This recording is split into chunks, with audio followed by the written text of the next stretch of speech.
material is applied on the canvas, like say the Nargila scene, where the figure maybe I should be specific. Maybe not realism in terms of the human body or anatomy, but let's say realism in terms of landscape, in terms of appreciation. Like you have water lilies, for instance. But that's not impressionist. That's impressionist. Yeah. But yes, when you have the aesthetic. Oh, you mean more pretty paint.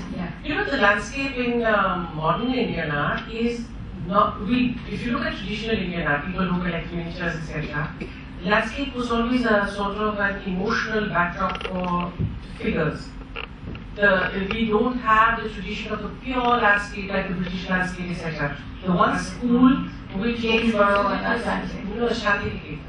Shantiniketan, I would argue, would be the school that actually gives you an abundance of it. So this is certainly, it's there. It's never gone away. It's there. It's up to you to acquire it. There, it's something that's not going to go. Ravi Verma. I noticed you have just the one. But everything else. I have many. I have others. I say one that I showed. But these are not going to go away. They are always a part of the identity. You had Amita Shergill also paint landscapes in a sense in her work. It wasn't only figurative. So the value of that work is always there, but if you say that a new artist is going to paint trees and lakes and suddenly get great popularity, it's unlikely, I would say. So, and what about, my question was only patronage, please. Through some more questions, and we'll come back. Maybe. Yeah, I'm Radhika, and Nathan, this is for you. How do you value an artwork? How do you value an artwork? Okay, so that is showing in the gallery for the first time, right? And it's never shown before, he or she. That value would be determined by the negotiation between the artist and the dealer for that time. If the exhibition does well or sells, or the dealer is able to sell the work to good collectors and so on and so forth and make a market for it, as the demand goes up for that particular artist, as they show more, as there is more curatorial weightage given to them, and they do more museum exhibitions and there are more publications and so on and so forth, the value could continue to rise. There are many artists who are not interested in price and the price to go up, so they might produce very many works, and some of them would do very few works. So it's dependent initially on that, and of course now it's easier for established artists to have their works up at auction. We have 10, 12, 13, 15 auctions in Indian modern and contemporary art every year, so values get determined there on a regular basis. So it's not that if you showed me a painting, I would not be able to determine its value.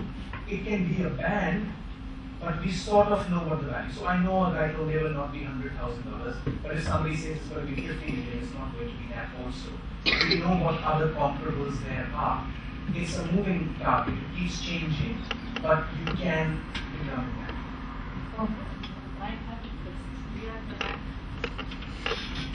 It's a very offbeat question. Just wanted to know, are you guys working on something to make art more commercial, more profitable for the artists? Because we see a lot of fashion designers, they're becoming artists and they're doing their creativity, they're turning it out in so many ways to make money. But artists are still so far, I feel that they still need a lot of avenues to make themselves more profitable and earn more for themselves.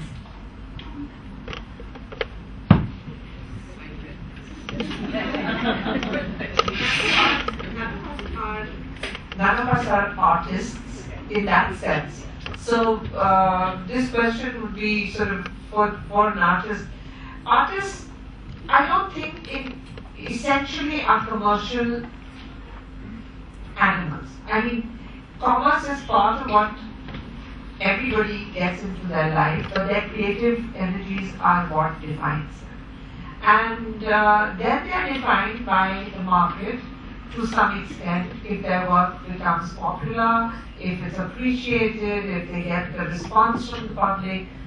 So it's a cycle, but I don't think anybody takes this upon themselves that they should. Commercialization of an artist, I don't think, is something an artist looks at very actively. Patronizing. Just imagine someone going to art college. I mean, you don't go to art college to think that, okay, I'm going to now become a multi-millionaire by going to art No, but college. then everybody needs to run their houses.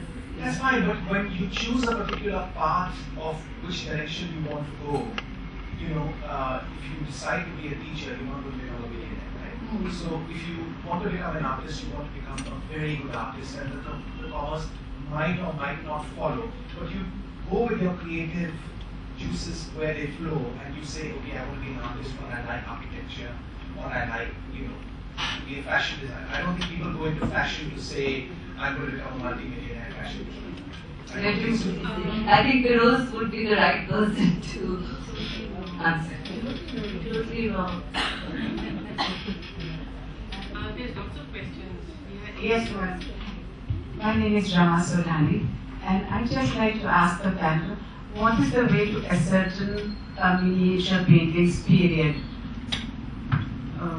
Ascertain miniature paintings, whether it's Jodhpur or If you So send in me the school, you have to have it chemically tested. You can show it if you're worried about the period or you're worried about the school. you know, I'm worried about it could be 150 or 200 or whatever. Intact lab is the place which will do chemical testing. And who is there a gallery or somewhere which ascertains what is the price for those paintings? If you send me the images, I'll tell you the date and the price. Yeah, one question. Yeah, there.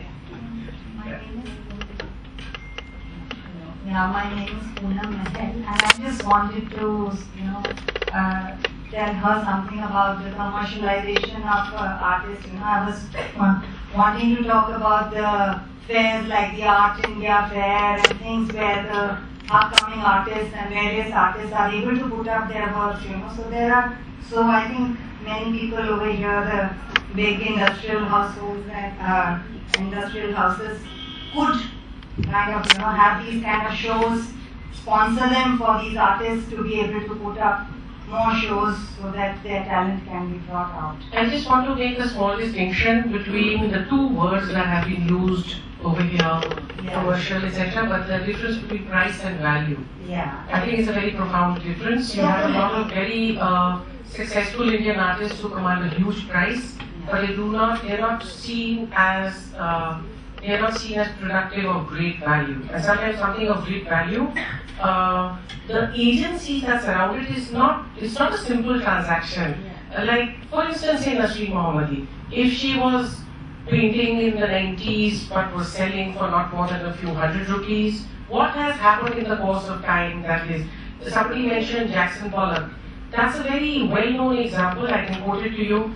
He's painting in America, it's 1947, he spreads a huge canvas on the ground, he uses automotive paint and throws it. Starts to drip, there's no brush, there's nothing. Peggy Guggenheim, so you have your gallery. Clement Greenberg, you have your critic. They visit him and they see this as profound. And then Clement Greenberg, the writer, I'm sorry, I have to root for the writer at some point, or the critic at some point, he writes that this is the moment of transition where Europe loses its stranglehold over the world art, and America, with its industrial revolution, becomes this powerhouse. That makes Jackson Pollock. Now, he could have traded in multiple art fairs over and over again. Perhaps the value that would have accrued to his reputation would have been of a different kind. I'm only talking about the opportunity offered to people who don't That's have true. it. I'm only Yeah, but talking this is about also in response to this question over here, how do you value a work of art? Yeah. My question is to Feroz, and that is that what has your experience been in raising awareness in art and generating philanthropy as art? I think I just find there's a huge gap because there's a lot of selling and there's a lot of buying and there's a lot of interest in becoming the artist and the gallerist, but very few are actually doing something for the arts overall. And I think that's something which I really feel more and more of us have to be involved in.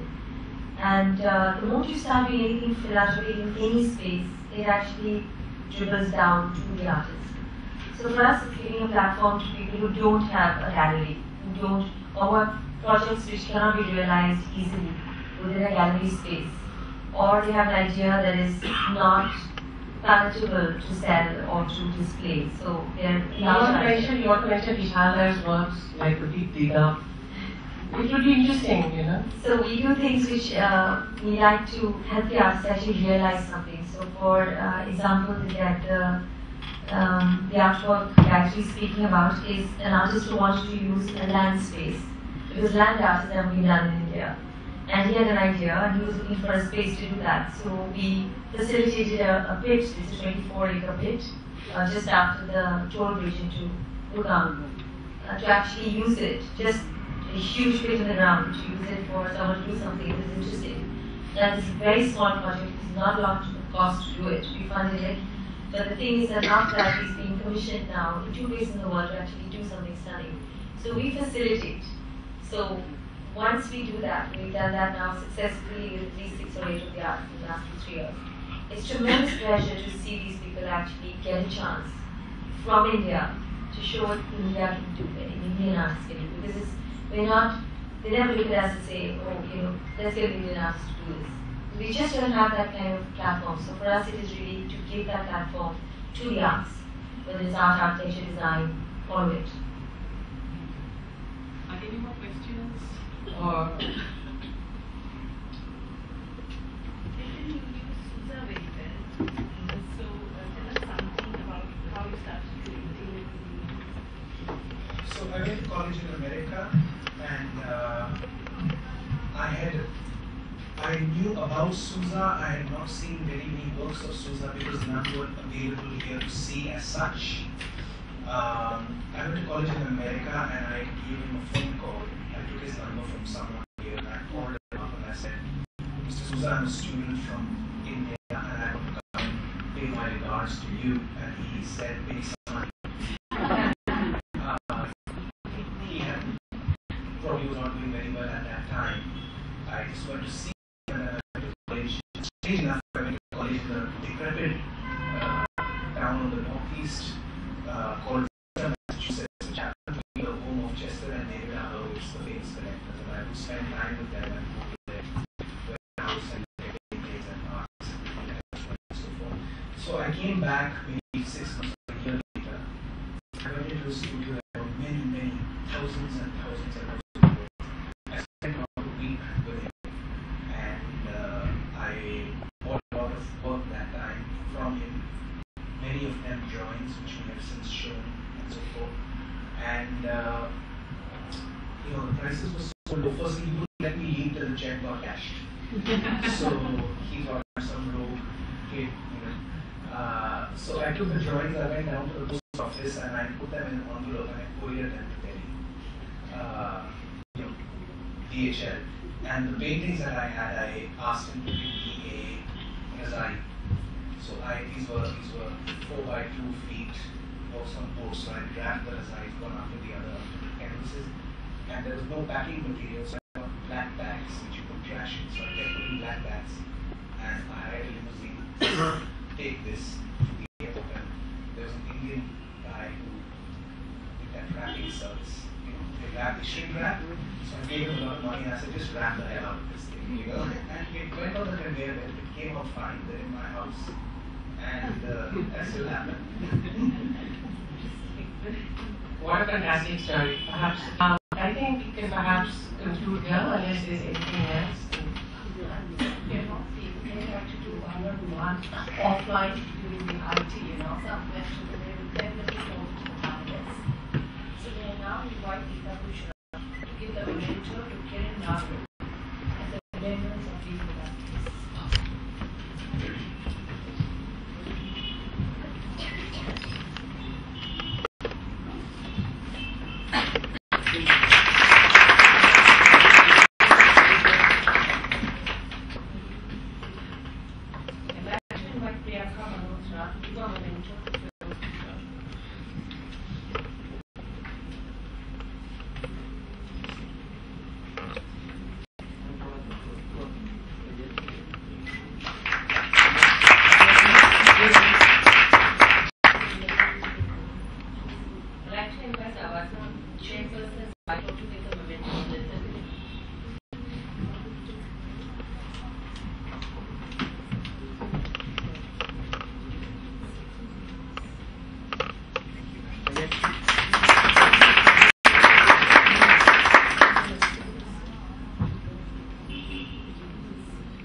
to give a memento to the host of our program today, Priya Savant.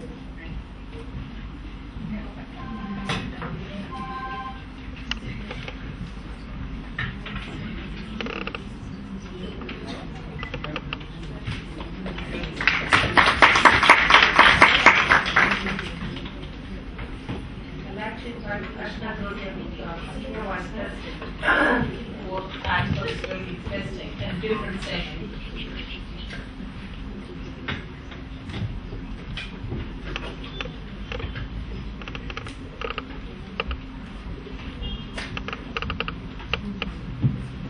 Good afternoon.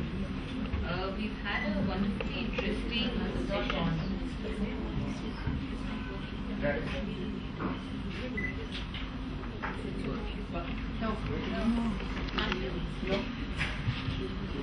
Okay, I think so. We've had a really enlightening and very interactive session on art. I'd like to thank Mrs. Kiran Nagar, the first major woman collector that we have seen in all our years in India, and a creator of most feated private museum. And I also think it's the most cutting-edge museum, and it is bringing Indian art to countries abroad, and this is something which I think will have a great impact on how Indian art is perceived in India and abroad. So thank you so much for sharing your experiences. I'd like to thank Firdoz Gujral, from whom we learned that a spiritual health and an ability to conceptualize a grand dream can create indeed great art and help so many people. Thank you for inspiring us, and I hope many of us follow your footsteps. Thank you so much. I'd like to thank Mr. Nitin Tayana for explaining the process of intelligent collecting, and also sharing some of the most interesting and incredible nuggets about artists and contemporary art history.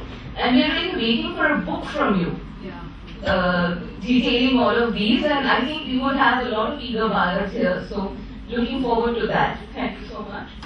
I'd like to thank Mr. Gayatri Sinha for so beautifully moderating the program and bringing out so many facets and nuggets from the panelists, and really making this a learning experience with a profound knowledge of art and art history.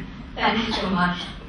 I'd like to thank Ritu Vadera for getting together the program. What a wonderful program, Ritu. And applause for her, definitely. I'd like to thank Priyanka Malhotra for hosting the tea, past presidents for their constant encouragement. And I'd like to thank Flow President Nita Bhutra for conceptualizing and bringing to us such interesting programs. Dr. Manju Kala Prakash and the Secretariat for their flawless and wonderful arrangements as usual.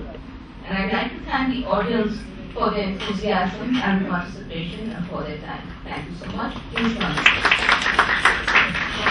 See you on the third floor, the balcony floor.